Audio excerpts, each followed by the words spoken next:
देखिए, ये दुखद विषय है।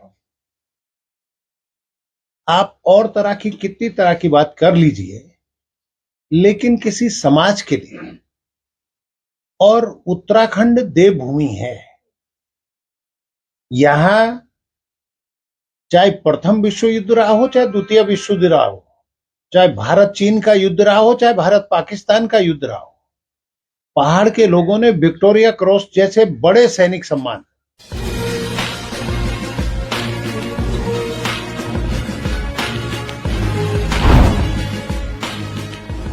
और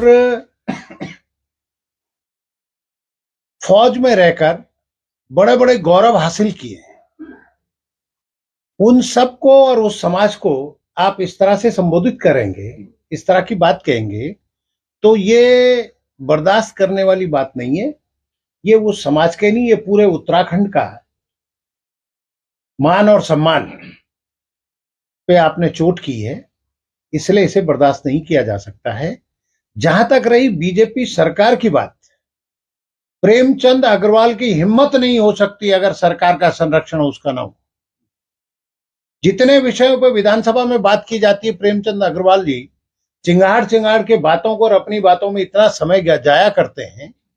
ये सब, ये लपेट तो सरकार तक भी आएगी। मुख्यमंत्री जी को ये देखना चाहिए, बीजेपी के हाईकमान को ये देखना चाहिए। लेकिन मुझे लगता है कि कई बार जब लोग कम मेहनत में जीत जाते हैं, तो उनके अंदर घमंड का जो आवास है, जो भाव है, वो भरा हुआ है। अगर वो इस प्रश्न को देखें, हमें तो पता लगा कि प्रधानमंत्री जी का कार्यक्रम भी निरस्त होने वाला है, लेकिन उन्हें कार्रवाई करनी चाहिए। अगर बीजेपी ईमानदारी से उत्तराखंड के लोगों के साथ है, और उत्तराखंड के लोगों ने इन्हें इतना मान सम्मान, प्रचंड बहुमत दिया, कई लोगों को कई बार विजय बनाया, और उनका अगर ये भाव है पहाड़ के प्रति, देवभूमि के प्रति, उत्तराखंड के लोगों के प्रति, तो फिर तो इनको सत्ता में रहने का अधिकार नहीं। सर, मंत्री जी तो कई मंचों से माफी मांग चुके हैं, तो अब कांग्रेस क्या चाह रही है? देखिए, मंत्री जी को आवश्यकता ही क्यों पड़ी ये सब बोलने की? मंत्री जी के दिमाग में कहीं ना कहीं बुरा भाव था, कहीं ना कहीं दिमाग पका हुआ था, कहीं ना कहीं मन में ऐसी चीज थी जो प्रकट हो गई। आपको प्रदेश सरकार ने मंत्री बनाया, प्रदेश के जनता ने आपको सम्मान के पद पे दिया है, तो आपके लिए पूरे प्रदेश के लोग समान रूप से हैं। आपका ये भाव होना चाहिए, और आपकी ज्यादा जिम्मेदारी है, क्योंकि आप प्रदेश के कैबिनेट मंत्री हैं। आपने तो समाज को दिशा दशा देना है, और ऐसी परिस्थिति में आप माफी भी कैसे करके मंगवाई गई? अंदर जब 50 लोगों ने बोल बाल के, और वो ऐसे माफी मांगने के लिए जैसे मैंने कुछ किया ही नहीं है। अरे आप हो क्या? एक सामान्य आदमी तो हो। अरे आप विधायक बन गए, आप मंत्री बन गए, तो आपको कुछ क्या अन्य जितने लोग हैं समाज में उनसे अलग हो गए? इसलिए ये बर्दाश्त करने वाला प्रश्न नहीं है। बीजेपी को चाहिए कि उन्हें तत्काल बर्खास्त करे, और बीजेपी के जो संगठन के अध्यक्ष हैं महेंद्र भट्ट जी, वो चेतावनी देते हैं उत्तराखंड के लोगों को, करे जरा कार्रवाई महेंद्र भट्ट। महेंद्र भट्ट को कल के दिन लोग बद्रीनाथ विधानसभा में घुसने भी देंगे। कहने का मतलब है, एक तो आपने अपमान किया, और ऊपर से आप दादागिरी कर रहे हो। ये दादागिरी कहां से आई है आपके अंदर? ये जो सरकार में रहते हुए आपके अंदर प्रचंड घमंड भर गया है, ये उसका आभास है, ये उसका नतीजा है। इसलिए ये जो हो रहा है इस प्रदेश में, ये कतई उचित नहीं है। लेकिन आप ही के विधायक हैं लखपत सिंह बुटोला, वो ये कह रहे हैं कि मेरे ही विधायकों ने मेरा साथ नहीं दिया। नहीं, वो यानी कि वो ये चाहते थे कि जैसे उन्होंने वॉकओवर किया था, आप सब लोग उनके साथ बाहर आ जाते। ये पीड़ा वो कह रहे हैं मीडिया में। देखिए, एक गलती तो प्रेमचंद अग्रवाल जी ने की जी।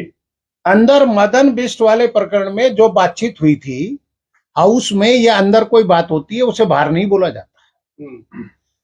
लखपत सिंह बुटोला जी का सवाल था, उस पे आपके प्रेमचंद अग्रवाल जी भड़क गई कि ये सत्य से परे हैं, आप झूठ बोल रहे हैं। अरे वहां का विधायक है, उसको वहां की योजनाओं का पता है, और ऐसा किसने कहा, सब लोगों ने साथ दिया उनका अंदर। लेकिन हुआ क्या कि नेता प्रतिपक्ष जी ने उन्हें रोका, जब वो बाहर बहिर्गमन कर रहे थे उन्हें रोका कि आप थोड़ा बैठ जाइए, तो उनको बिठा दिया था। मेरा कहने का मतलब है, लेकिन आहत सबकी भावनाएं हुई है, कोई उससे अछूता नहीं है जिनसे ये बातचीत हुई है। और आज इसकी ये आग कोने कोने तक पहुंच चुकी है।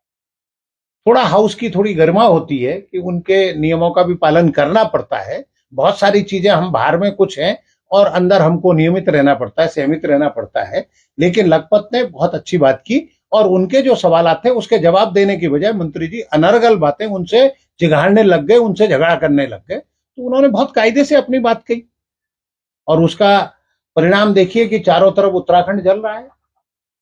विधायक जी, आपने सरकार पे सवाल उठाए, आपने मंत्री पे सवाल उठाए, आपके ही विधायक सदन पे गाली दे रहे हैं। आपके कांग्रेस के विधायक सदन के हैं, बाहर, ठीक है, सदन के बाहर भी उन्होंने गाली दी और सदन के अंदर भी गाली दी।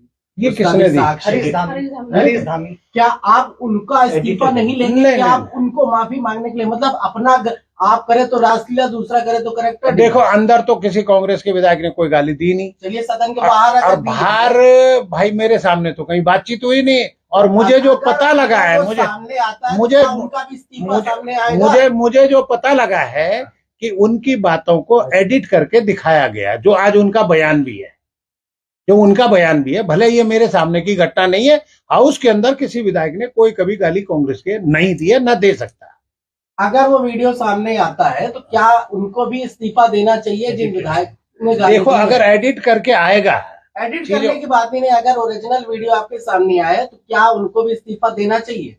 देखिए, आप अगर देखिए, मंत्री के सुनिए, इस्तीफे की सुनिए, बात कर रहे हैं, जो तो उनको घटना भी इस्तीफा देना चाहिए। जो घटना हमारे सामने की है नहीं, तो मैं कैसे इसको मान लूं कि ये सत्य है? प्रेमचंद जी ने तो हाउस में कहा रिकॉर्डेड है कि नहीं है? अगर अंदर कांग्रेस का विधायक कोई गलती करता, वो वीडियो एक बार नहीं, उन कैमरों को 50 बार खंगाला गया कि एक गलती तो निकल जाए, एक गलती तो निकल जाए। लेकिन ऐसा कहीं कुछ नहीं था। वो तो मंत्री जी का समझो कि जब कभी गलत करना होता तो ऊपर वाला पहले मती खराब करता है। लेकिन हरीश तो- धामी ने जो बात बोली कि अपनी माँ के अपनी माँ से यदि पैदा लिए, वो इस तरीके की बात वो एक वीडियो वायरल कर रहे हैं, खुद हरीश धामी वीडियो वायरल कर रहे हैं, देखिए, जिसमें वो अपनी माँ से पैदा होने की बात कर रहे हैं। तो क्या इस तरह की भाषा देखिए, शोभनीय लगती है एक विधायक को? देखिए, अगर ये हाउस में बात होती, हाउस के अंदर होती या हमारे सामने होती, तो हम आपकी बात को मानते। लेकिन वीडियो जो हमें पता लगा कि एडिट करके वीडियो डाला गया, तो उसको मैं नहीं मान सकता। ये ठीक हो गया। और कोई बात और किसी विषय पर? खबरों में अब तक के लिए बस इतना ही। फिर होगी आपसे मुलाकात, तब तक के लिए नमस्कार और देखते रहिए पहाड़ दूरदर्शन न्यूज। ऐसे ही लेटेस्ट अपडेट पाने के लिए हमारे चैनल को सब्सक्राइब करें और तुरंत नोटिफिकेशन पाने के लिए बेल आइकन प्रेस करना ना भूलें। यदि आप हमें फेसबुक या इंस्टाग्राम के माध्यम से देख रहे हैं तो हमारे पेज को फॉलो जरूर करें। धन्यवाद।